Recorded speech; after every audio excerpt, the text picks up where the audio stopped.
I pictured a friend of mine, a firefighter who had died almost 2 years to the day from falling into a basement fire. I pictured him in the basement with me. I did think, am I going to die down here? Am I not going to be able to make it out?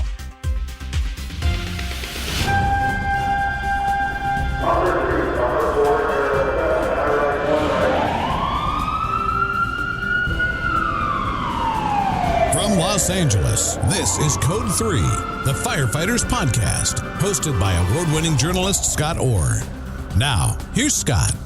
That's right, and I will not let Parkinson stop me. Thank you for joining me today for another edition of Code 3.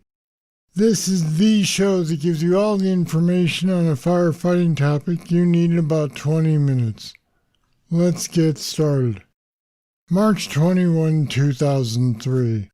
It was a normal evening for the crew of Colerain, Ohio Township's Engine 26. The guys were cleaning up after dinner. Then the dispatcher interrupted them. Attention, Station 26, across from 8835 Weiss Road, structure fire. When they arrived on scene, the crew found a single-family residence with flames showing. Police said there might be someone trapped inside. Lieutenant Steve Conn and a rookie partner made entry and began to search. Minutes later, Steve found himself in a world of trouble. What happened next taught him a lot about dealing with Mayday situations and their aftermath. Steve Conn is battalion chief and a public information officer for the Colerain Township, Ohio Department of Fire and EMS. He served there for over 30 years. He's also a registered nurse with 3 decades of experience in interventional cardiology. And Steve Conn joins me now to tell his story. Welcome to Code 3. Well, thank you for having me, Scott. I appreciate it. So let's start this story earlier in the day before your incident. There was a Mayday call nearby that you and your crew heard about. What happened there and what effect did it have on your crew? Yeah, Scott, on March 21st of 2003, the city of Cincinnati had a Mayday operation. And on that day, they lost a 25-year-old firefighter named Oscar Armstrong. My fire department butts up against the city of Cincinnati on the northwest area of Cincinnati. A lot of us have family, a lot of us have friends on Cincinnati Fire.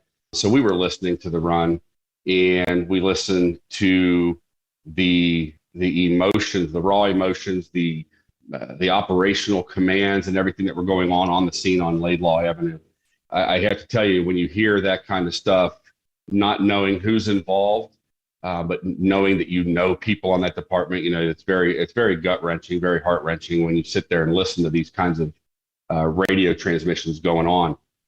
We eventually found out the name of Oscar. We learned a little bit about him as a 25-year-old firefighter for a couple years, father of 2, you know, all the things that you hear about. And then you start to internalize them as firefighters. What would happen if this happened to us? And we started talking at the station. I was a lieutenant at Station 26, and we were sitting around just discussing the incident as we knew it, obviously, as things were still evolving. And we decided after lunch, we went out into the bay and we practiced our RIT operations.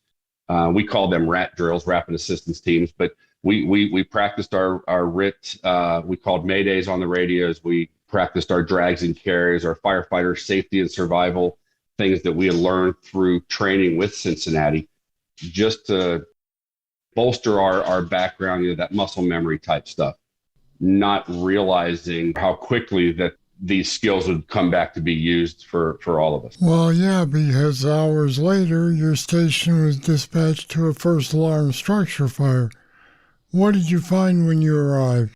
On arrival, I had a single-story residential, and we had a obvious working fire, smoke and flames from the roof and the eaves. Did you do the size up? So yes, I did. Our size up at the time, and this is where we have to go back now. This is how a student of the fire service will find it interesting how things evolve. Back in 2003, we did not do 360s. It wasn't even thought of. We thought that if we came up on a building, we saw the first side as we were approaching, we saw the front, we'd pass a little bit, we'd look back and we'd see the other side. 75% of a building was probably about as good as we thought we were going to get. So at that point, we just didn't do 360s. I went on the scene. I had a working fire, heavy involvement in the attic, and we had a breezeway. And I made my determination that because I was met with a police officer that said we have a car in the driveway, we don't know if anybody's in the house or not. So we made an offensive strategy, and we decided to go interior. You made entry with a rookie firefighter. I did. How well trained was he? This was his very first fire. He was fresh out of rookie recruit school. Now, knowing this guy for a little bit beforehand and what he was able to, he was probably one of our better recruits that we've had in the past. He was very competent, very good, but at the same time, continuing to evaluate while I had a rookie along with me does distract you a little bit. Yeah. So what happened next? So we decided to make an interior advance. And at that point in time, because I thought we just had an attic fire with some drop down into the living space, I was not aware that I had a fire underneath. I made entry through a breezeway, started knocking down some fire that we saw in the kitchen. I had dropped my thermal imager at the door, and I asked my rookie, "Hey, can you turn around, just grab that thermal imager and hand it to me?" Because I wanted to take a look around and take a look down a hallway to see if we had anybody, on the ground or down the hallway. As he turned to get the thermal imager, I leaned the other way just to see if I could see anything underneath the smoke, and the floor gave way, and I fell about 10 to 12 feet, landed on my head in the basement. Wow. All right, so once you ended up down there, you called for help, and I've got a little bit of that we can play here. Absolutely. So here's what that sounded like. Sure. Emergency traffic! Emergency traffic! Go ahead, I'll hold you to stand by. Mayday! Mayday! You call and declare your mayday. I'm trapped in the basement. I fell through the floor. Right by the hose. Clear. Activate your pass device. Red team. Respond. Now that IC was pretty damn calm. Did that help calm you down even a little bit? I can't tell you how much that incident commander set the tone for this whole thing. My initial reaction was, I'm in the basement. A lot of weird things go on with your head. I was in a panic mode, but things were moving slow in my, that I could see. My perception of reality was distorted. I didn't realize I fell on my head. I didn't realize there was a fire in the basement. What I do remember is talking to that incident commander, telling him that I was in the basement. And what you don't hear, there's about 7 minutes worth of radio traffic of him just saying, "Hey, Steve, just settle down. We're coming to get you." Made it very personal, and even made a joke a couple times about, I just needed to sit still. And I said, "Well, you want to trade places with me?" It was really a very surreal experience from the standpoint of being in there. I did have a firefighter that did lay down on the first floor and extended his hand through the hole to hold my hand. That grounded me and gave me my starting point to at least start to reassess where I was. Yeah, you were down there for 6 or 7 minutes, which must have seemed like the longest 6 minutes of your life. What was going through your mind that time? Were you thinking this is it? Again, the experience, perception does not equal reality. That's for sure in this thing. Right. I didn't think I was in a fire, yet the guy that was holding my hand got burns all up on his arm, up into his armpit. I got nothing. My helmet melted. I don't feel like I got burned anywhere. My gear didn't get burned. I pictured a friend of mine, a firefighter who had died almost 2 years to the day from falling into a basement fire. I pictured him in the basement with me. So a guardian angel, a spirit, somebody to watch out over me. I was thinking all these things. My friend that had passed away, Bill Ellison, firefighter, he said, "Don't worry." I saw him in front of me. It was really, like I said, very surreal. And it makes you question things because I did think, am I going to die down here? Am I not going to be able to make it out?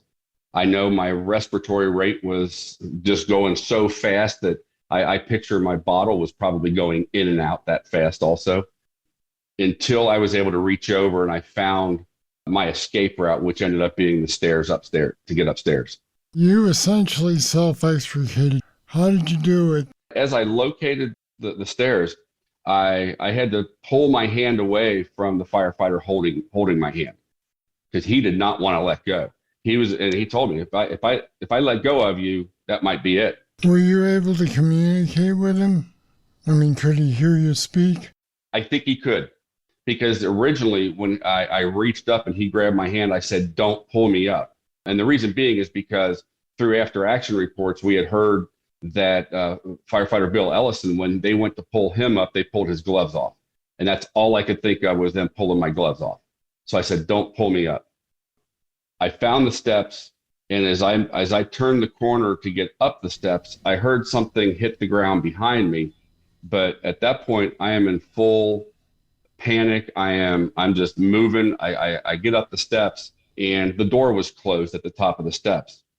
And that's where this perception comes in again. I thought, who the hell puts a wall at the top of a step?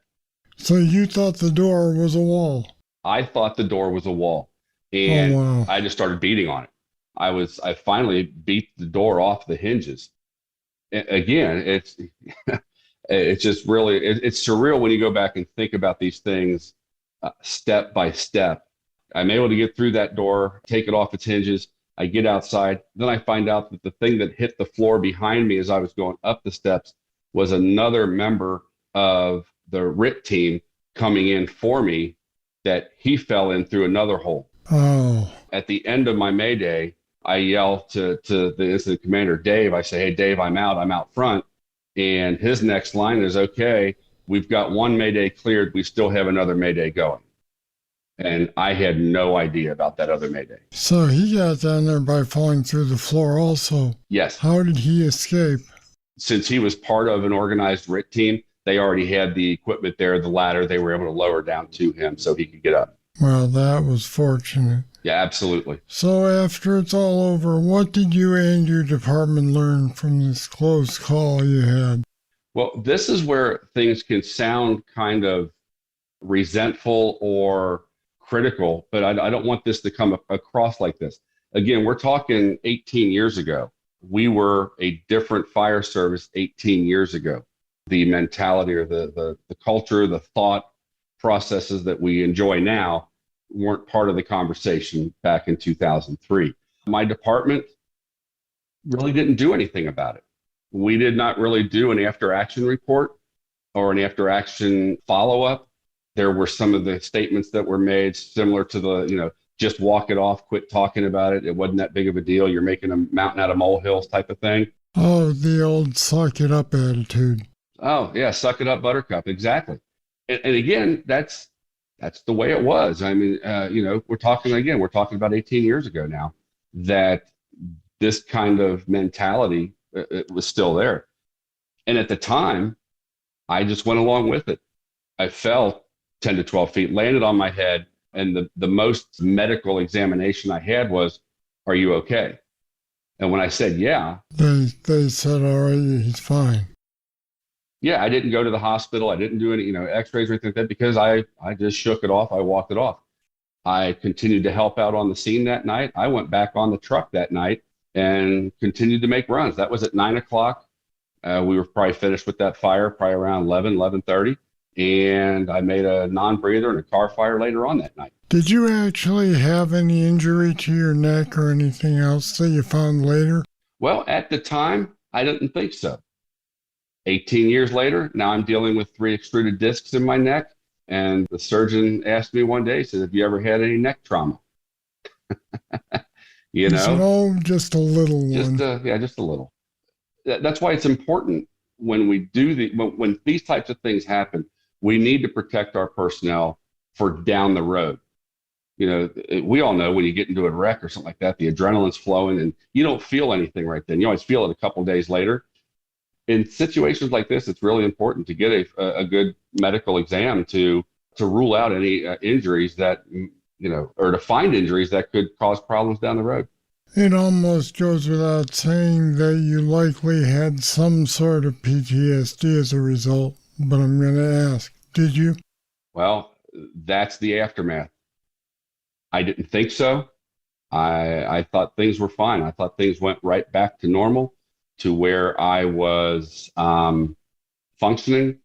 I enrolled in school. I was getting my master's degree. Stress, work, school, my master's thesis all started compounding on top of me, and I had a mental breakdown in 2005. I was suicidal. I had to admit myself to the hospital, not just any hospital, but I'm also an RN on my off days. I admitted myself to the hospital system that I worked at. Very, very, very dark time in my life.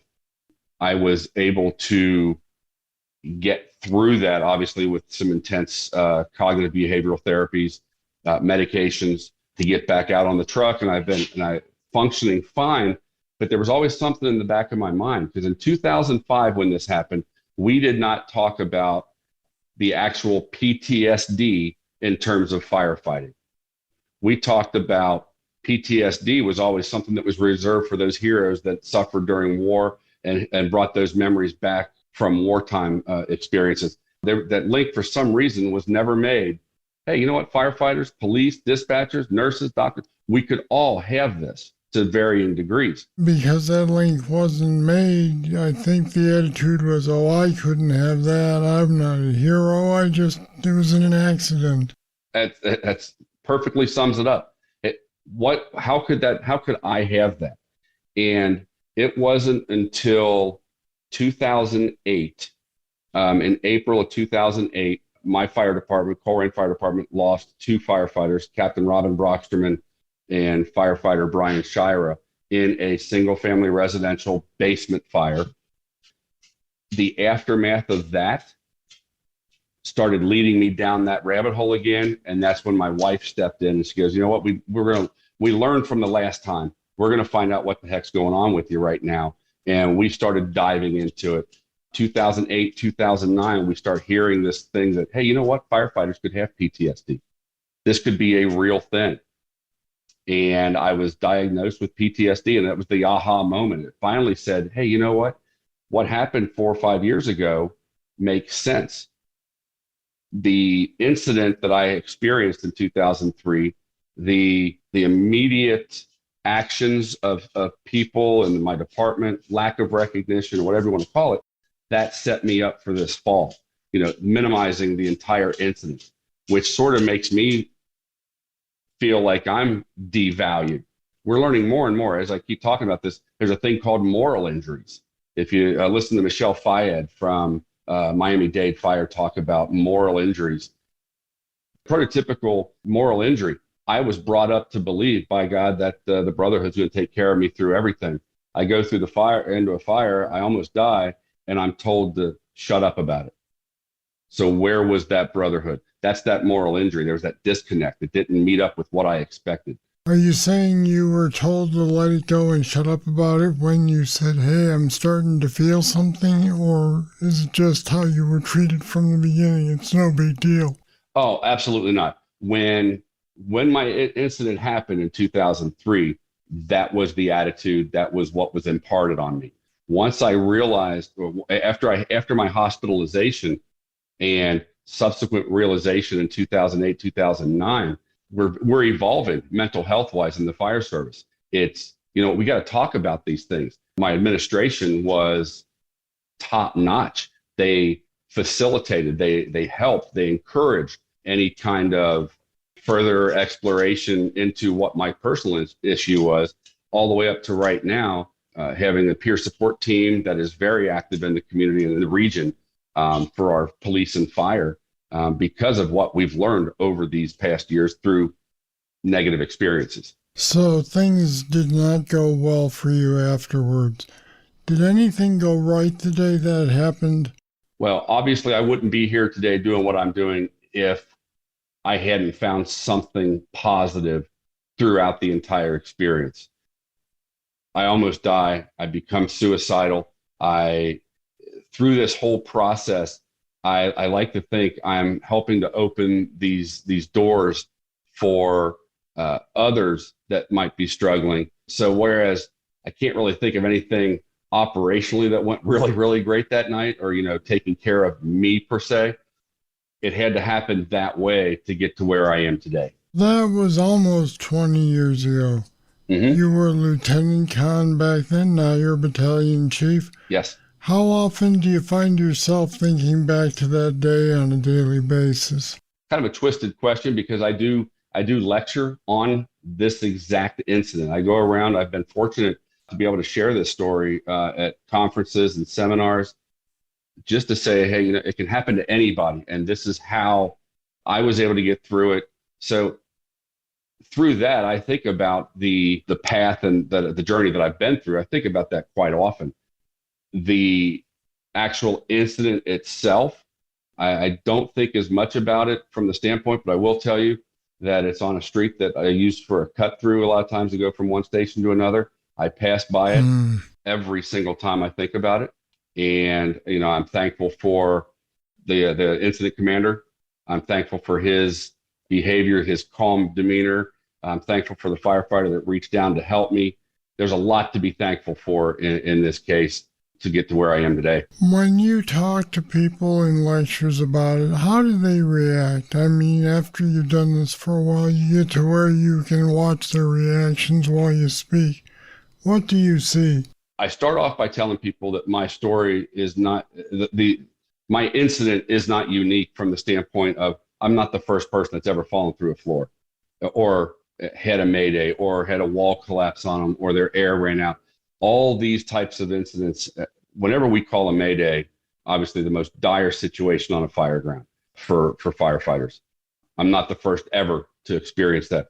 But when I talk to people, what I've found is they come and talk to me afterwards, and they say if they were to substitute their incident for my incident, everything else following it was exactly the same. People that had been hospitalized, people that had been suicidal, people that had, and because they were able to get the mental health help that they needed through therapy, and they're functioning, they're doing great on their journey. What I've learned is sharing my story helps others it validates what others may have gone through, to say, you know what, or, now's time for me to get some help. It validates that the mental health aspect of this job is real. We really need to take consideration for that. My responses go from everywhere from tears in the audience, tears myself sometimes when they tell me their stories, but overwhelming acceptance, overwhelming appreciation for a brother firefighter, a chief officer, setting an example of vulnerability, saying, hey, I was in a bad spot. This is how we can get up and out of it. And here I am. Do you feel like you've gone through the PTSD and come out the other side? I absolutely do feel that. But one thing I have learned is that just like your physical fitness, your mental fitness is something that you should actively work on. Taking the time for yourself to meditate, taking time for yourself to just have some downtime on shift, 15 minutes of deep breathing, or just tuning everything else out. Sleep hygiene. Wow, we could talk days and days and days on sleep hygiene. Recognizing the things that impact our mental health and trying to put some things in place to enhance our mental health or to counteract some of the negative things. Just keeping that at the front of your mind. So yeah, I think things are working out well. I'm doing self-help. I continue to go to therapy. Because I'm still in the job.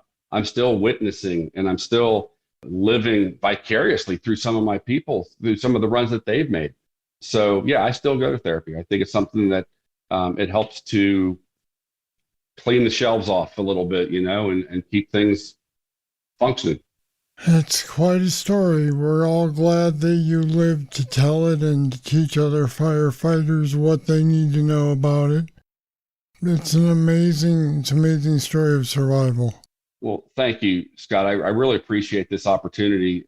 Like I said, utilizing this type of media and platform to get these messages out is incredible to be able to do this. I really appreciate you inviting me to be part of this, and hopefully, my story can be one little change for somebody, and maybe we can start changing things even more. All right, Steve Conn, thanks for talking with me today. Thank you. There's more about the incident and PTSD on our website at code3podcast.com/aftermath. That's code3podcast.com/aftermath. This is an important topic. If you know anyone who might benefit from hearing about Steve Conn's experiences, please share this podcast with them. It may make a major difference in their life. All right, that's it. That's all for this edition of Code 3. Thank you for listening. I'll be back next time with more, and I hope you'll join me. I'm Scott Orr, and until then, stay safe. To contact us, get more information on today's show, or to subscribe to the podcast, go to code3podcast.com.